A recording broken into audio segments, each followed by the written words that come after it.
За историей Клементия Калужского следила, кажется, вся республика. Этой зимой он из Новосибирска отправился в Якутию, специально в поисках холода. В крещенские морозы путешественнику удалось окунуться в Омиконскую прорубь и покататься на буране. И все это с неизменными спутниками – аккордеоном и велосипедом. Земля Ланхо оставила приятное впечатление.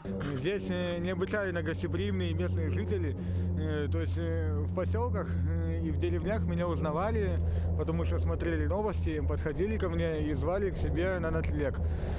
То есть Якутия, она особенно запомнилась гостеприимством местных жителей. После визита полюса холода велосипедист успел побывать на Камчатке и в родном Магадане. А сейчас Клим разъезжает по улицам Якутска и, конечно, привлекает внимание прохожих, которым очень хочется поговорить с авантюристом.